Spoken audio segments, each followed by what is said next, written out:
inpakken en wegwezen. Op vakantie gaan. Dat is toch een van de schoonste dingen om te doen die ik ken.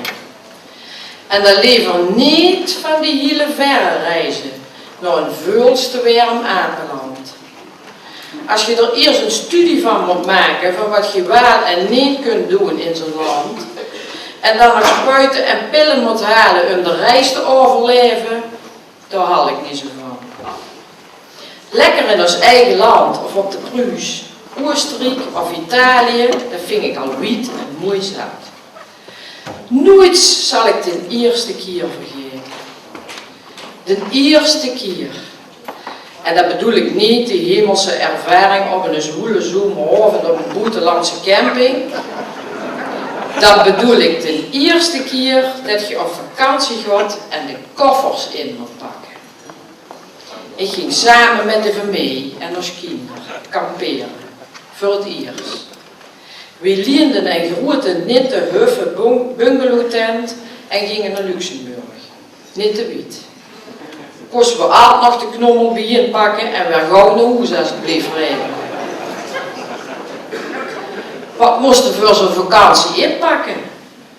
In ieder geval grijven God weer, en grijven slecht weer, en grijven regen weer, en grijven te koken, te eten, te slopen en te niksen. Op een camping met de wee moesten toch een gouden halve hoeshalt meenemen. Niks is dan ook leuker op een camping om af te kijken hoe onee vakantieburen de wagen doen laaien. En tenten gaan bouwen. Wij kosten ons er goed mee amuseren. Vooral Duitsers zijn erg vermakelijk. Die houden de pulkjes voor het windscherm werkelijk waterpas in de grond. Die millimeter het gras met een elektrisch graasmachine voordat ze uit gaan pakken.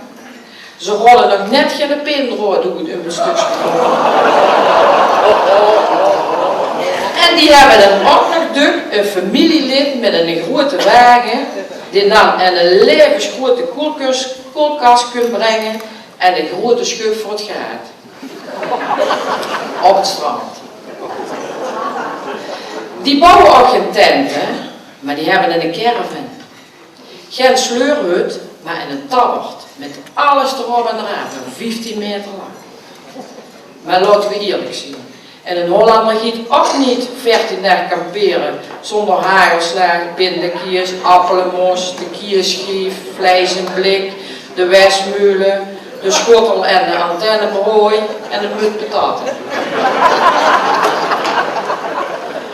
Voor ons kinderen noemen we zo'n berg Lego, babypoppen, fietsjes en opblaasbare plastic knommel voor het zwembad mee, dat Intertoys er handig een klein filiaal mee zou je kunnen opbouwen. En wat doe je als kinderen? Die logen de gans goddelijke dagen in het zwembad, van 4 bij 6 meter, waar geen plastic opblaasbare waterknommel in moet. En wat hebben we toesgeloten? We hebben er toes minstens 20. In alle mogelijke neonkleuren. De verplichte badmutsen. Kost we weer veel neerkopen een 14 dagen van joker met z'n allen in het badje te kunnen zwemmen. Allemaal zo'n onderbroek zonder gaten op de kop. We bedochten dat we ook wel eens kosten gaan vliegen. Dat schuurt tenminste met de reistijd flink op. Luchthaven wezen, wat een uitkomst. Lekker dichtbij en de prijsvechtende vliegmaatschappijen brengen een ganse nieuwe vakantiewereld voor ons over. Hordes mensen vliegen voor 15 euro, 2 weken naar Barcelona, heen en terug. Tenminste, hordes andere mensen. Als wie zijn Gries te proberen, is het altijd een stuk duurder. Wat met die prijsvliegers reizen dan wat minder is, je mocht niet zoveel in de koffer. 10 kilo. Inclusief de koffer en alleen handbagage. Ik huur als kinderen op de weg naar Italië nog meezingen op de achterkant, op de achterbank, met de CD van de Mission. We gaan op vakantie, help me maar even, en wat nemen we daar mee? Onderboksen, scheetgeweren, plastic vleddergrij, en prei, en grij, en ei, en sprei, en mijn hertengewek. Kom jongens. Er blijft niet veel van het mesje grij over wat je nog mee mocht nemen. De scheetgeweren kunnen sowieso beter toesloten. En het hertengewei past echt niet in het kleine kuffertje op wieltjes. Lang heb ik me afgevraagd wat ze toch met dat plastic vleddergrij bedoelden. Maar volgens mij wil ik dat ook graag niet weten. De laatste keer dat we met ons 10 kilo op wezen in de rij stonden, was er trammeland. Er stond een chique mevrouw voor ons, die bij haar trekkoffertje op kleine wieltjes ook nog een flink volgeleide handtas in de vleer wil hebben. Dat schiet niet met, dat zijn zwaai-stuk, zei de grondstewardess. Als dat niet mag, zei de chique mevrouw, dan zal ik ook dat kuffertje persoonlijk door de strot doen. Je hoeft natuurlijk geen KNO-arts te zien om te zien dat dat niet hier lukt. Of ze moeten grot bedoeld hebben, maar dat gaat eigenlijk ook niet meer, want dan moeten we door de bodyscan. Dan moet je ook nog zorgen dat je de ladychef goed aan het werk haalt. Alle overtollige hoorgeruis snoeien in de vorm scheren. En dat kan allemaal dan zien. Kijk niet, iedereen is een dood, zijn kroestier en er bloed en niks nog goed uitzuigt. Je kunt dan zien dat een nette mens met een aktentas, 7 ringsjes heeft gepierst, word je dat niet verlagen. En wat denkt u van al het plastic in de borsten? Je kunt niks meer verborgen houden. Huurapparaten, platen, schroeven in de arm en de bier. Ook klikgebit en neeheup en de stand en de kransslager en de pacemaker, alles is te zien. Eerst hoefden we ons alleen maar zorg te maken voor wat er aan de boetekant te zien is en nou ook nog voor alles eronder. Ik kan dat niet meer aan. En dat heb ik in pashukjes ook al.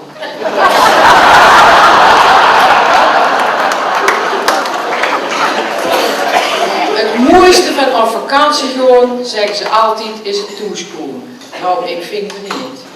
Kunnen weer alles wat je in die koffer hebt gepropt, uitwassen, strieken, opruimen. Nee, het mooiste van op vakantie gewoon vind ik wegwezen.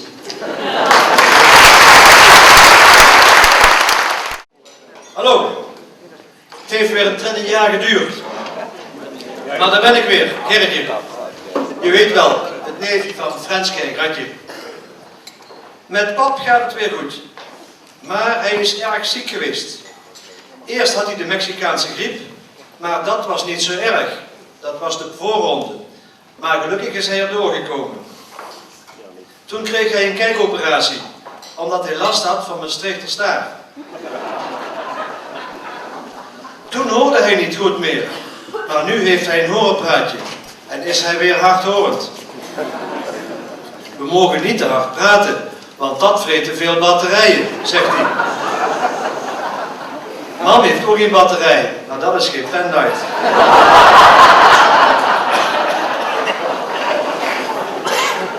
Mijn tante is ook ziek geweest. Die moest naar Eindhoven voor 4 omleidingen. Nou, zei pap, voor 4 omleidingen had je ook naar Zeren kunnen gaan.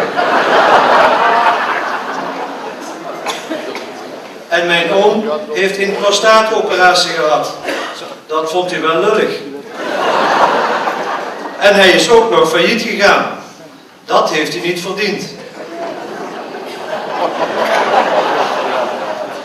Pap heeft de pijp aan Maarten gegeven. Hij is gestopt met roken. Pap vond dat hij er als roker niet meer echt bij hoorde. Je staat overal buiten, zei hij. Nou is pap gaan sporten. Eerst ging hij kogels slingeren, maar dat schoot niet op. Nu is hij bij biathlon en dan het schietgedeelte. Mam is ook gaan bewegen. Die is gaan slenderen. Dan moet je op een trillende bank gaan liggen en daar val je vanaf.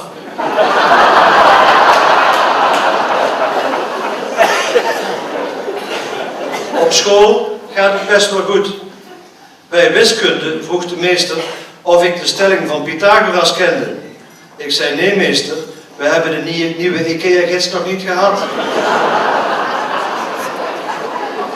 Maar het gaat wel goed op school. Ik sta open voor nieuwe kennis, zei de meester tegen mij. Hij zei, we kunnen jou alles wijsmaken. Mijn oom heeft een boeiend beroep. Hij is bij de politie. Pas vroeg iemand wat er door hem heen gaat als hij iemand neerschiet. Nou, zei mijn oom, bij mij niks. Hij is geen strenge politieagent, zegt hij.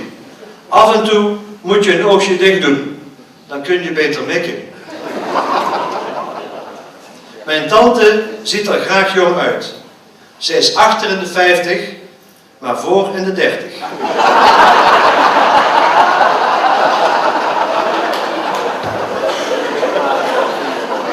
Haar dochter, mijn nicht, die woont niet meer thuis. Die woont bij haar neven. Mijn oma is 100, maar die gaat nu bijna dood. In de krant stond dat zij de laatste 2 jaar in een bejaardenhuis had gewoond en die zijn nou om.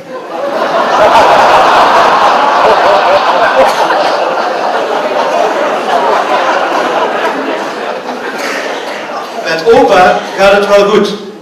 Die voetbalt nog bij de senioren, als laatste man. Bij het voetballen moesten we pas een nieuwe voorzitter kiezen.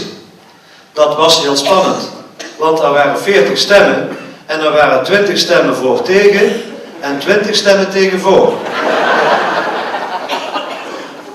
Pap is nu penningmeester. Hij moet op de reserves letten. Daarom zit hij altijd op de bank, achter de voorzitter. Bij onze club zijn geen meisjes lid. De voorzitter zegt, wat je niet hebt, kun je niet worden. Maar onze voorzitter houdt helemaal niet van meisjesvoetbal. Die vindt daar geen bal aan. Pap zegt, als je veel drinkt, is dat slecht voor je geheugen. Dan ga je dingen vergeten. Mensen die niks drinken, vergeten nooit wat. Dat zijn geheelonthouders.